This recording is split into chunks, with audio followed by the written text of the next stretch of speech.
Mas, irmãos, tudo bem com vocês? Estamos aqui para o nosso terceiro vídeo, né? Terceiro vídeo da série O Plano da Salvação, tá? E eu quero só fazer uma pequena correção sobre o vídeo anterior, que uma pessoa me observou.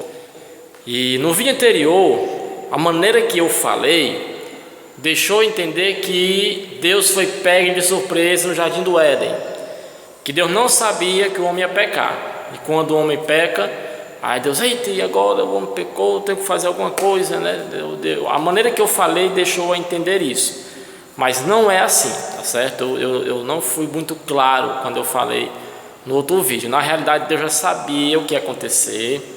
Apocalipse diz que o Cordeiro ele foi morto antes da fundação do mundo, então antes do homem cair, já havia o plano da salvação. Após a queda, quando Deus começa a pôr em prática esse plano, revela esse plano para a humanidade.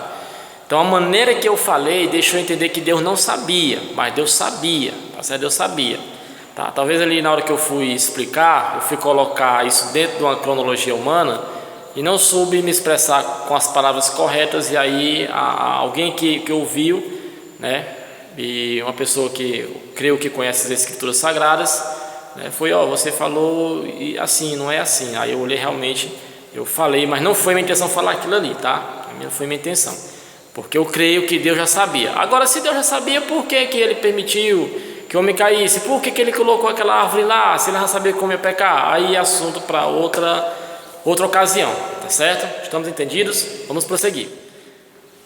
O plano da salvação visa salvar o homem de algo, de quê? Da condenação eterna. Por que a condenação eterna? Porque quando o homem erra o alvo, que é a palavra de Deus, nós vimos que essa palavra, que essa expressão errar o alvo, no grego é hamarte, que é a nossa palavra pecado, né? Nosso idioma português, pecado, no grego é hamarte, que significa errar o alvo. Então, quando nós erramos esse alvo, que é a palavra de Deus, nós somos condenáveis ao mundo, porque nós herdamos, né, a natureza pecaminosa de Adão.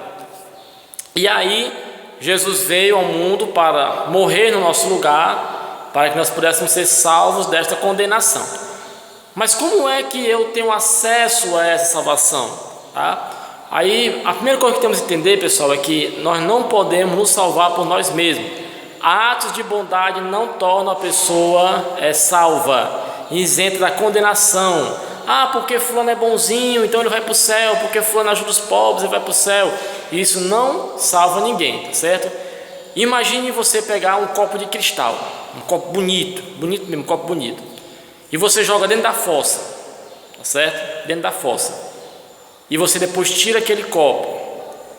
O copo é bonito, você pode botar a bebida mais preciosa dentro daquele copo. Você não vai beber, por quê?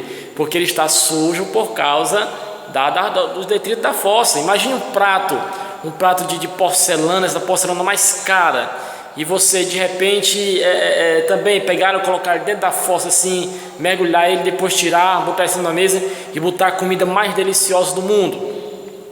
Você não vai comer, porque ele estava dentro da fossa. O que ele precisa ser primeiro? O quê? Ele precisa primeiro ser limpo. Então nós somos sujos pelo pecado. Todos os atos que fazemos estão manchados pelo pecado, até os atos bons, por incrível que pareça, né? A Bíblia diz que nossos atos são como trapos da imundície. Se você quiser saber o que é trapos da imundície, é absorvente usado, né? Digamos assim. Tá? Então a Bíblia diz que nós não podemos nos salvar. Tem que ser o sangue de Jesus na nossa vida para poder nos purificar. Bom, como é que acontece esse ato como é que essa morte de Jesus tem influência sobre a minha vida? Bom, uma vez que eu ouço a palavra, o Evangelho, que eu escuto os mandamentos do Senhor, e a palavra de Deus diz que a fé vem pelo ouvir, e o ouvir a palavra de Deus, Jesus fala que o Espírito Santo ele vem convencer o homem do pecado, da justiça e do juízo. Então o Espírito Santo, quando eu estou ouvindo a palavra, ele está trabalhando no meu coração, para que eu dê ouvidos àquela palavra, para que eu entenda aquela palavra. Bom, quando eu ouço aquela palavra, quando eu fico atento e eu procuro crer naquela palavra, o Espírito Santo trabalhando no meu coração, isso gera em mim um arrependimento. Arrependimento de quê? Da vida que eu estou levando. Se eu estou vivendo uma vida de prostituição, de adultério, de mentira, com aquela palavra, o trabalhar do Espírito Santo na minha vida, começa a gerar um arrependimento, ou seja, uma vontade de abandonar tudo aquilo que desagrada a Deus. É o que nós chamamos de conversão. Conversão não é você voltar, aí é retorno. Conversão é você estar indo para cá e de repente você vira para o sentido oposto, convergir. Você está aqui no caminho errado, aí você vê que não é o caminho certo, então você converge, você vira ou para a direita ou para a esquerda, tá certo? Isso é conversão. Então gera um arrependimento. Esse arrependimento me faz querer mudar.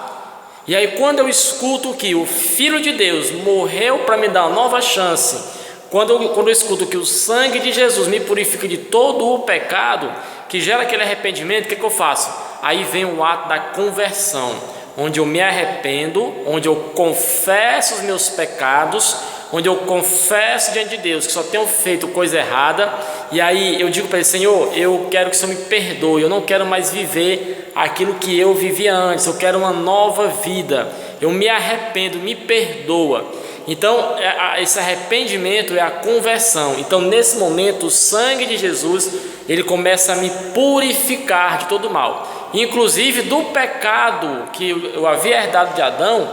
O sangue de Jesus, ele vai me purificando, quer dizer, ele vai me libertando desse jugo da escravidão do pecado. Ele me liberta. Lá em Romanos 12, Romanos 5, vai dizer que através do pecado de Adão, a morte entrou no mundo. Através do pecado de Adão, nós somos condenáveis. Através da atitude de Adão, nós somos condenáveis. Mas através da obediência de Cristo, nós somos justificados. Veja só, eu não sou salvo porque eu sou bonzinho, não, justamente porque eu sou maligno, porque eu sou mau. A minha natureza é mau, a minha natureza é pecaminosa. Eu herdei isso de Adão. Adão, quando ele pecou, ele passou para toda a humanidade essa natureza, e eu nasci assim. Mas quando eu escuto que Jesus pode me mudar, então eu me arrependo, né? Então, Senhor, eu sou condenável, eu não mereço ir para o céu, mas eu quero nova chance. Aí Jesus vem com seu sangue, me lava, purifica-me de todo pecado. Eu sou tornado justo, não porque eu tenha feito algo bom. Tito vai dizer que nós não somos salvos por algum ato de justiça que tenhamos praticado, não. Mas quando eu creio, quando eu assumo o meu erro, Jesus Cristo, ele me purifica. Nós somos justificados pela justiça que Cristo fez na cruz do Calvário, sendo purificado, sendo transformado. Aí João, no Evangelho de João capítulo 1, vai dizer que eu me torno filho de Deus, herdeiro de Deus. Então veja só o processo da salvação como acontece. Primeiro, eu ouço a palavra, o Espírito Santo trabalha na minha vida, eu dou ouvidos ao Espírito Santo, eu não endureço meu coração, ali gera um arrependimento. Aquele arrependimento, eu abandono as práticas más, eu peço perdão a Deus, o Senhor me perdoa, o Senhor me justifica, o Senhor me purifica, e eu passo a ser filho de Deus. E agora, antes condenado a sofrimento eterno, né? Condenado à morte eterna, agora eu sou salvo, e na realidade o Espírito Santo, ele passa a habitar dentro de mim, eu passo a ser templo e morada do Espírito Santo, e agora meu destino é a eterna glória. Não porque eu fiz algo de bom, não, mas porque Jesus fez algo de bom por mim, e eu aceitei esse projeto dele na minha vida. E agora sim, as obras que eu praticar vão ter validade diante de Deus. O prato que estava sujo, limpo lá, com sabão, com detergente, com que boa, com água quente, totalmente purificado. Aí você pode colocar até arroz com ovo, que fica uma maravilha. Amém? Espero que você tenha entendido o sentido desse vídeo, que o Senhor possa te abençoar, que o Senhor possa derramar a sua graça, a sua misericórdia sobre a sua vida. Depois de amanhã nós temos o quarto e último vídeo da série O Plano da Salvação. Se eu falei algo aqui que você me corrija, tá certo? Porque como eu falei, não tem adição, é o vídeo direto, tá, pessoal? Então se inscreva no canal, compartilhe, curta e comente, ajude nosso canal a crescer. Amém? A paz do Senhor, Deus te abençoe e até a próxima.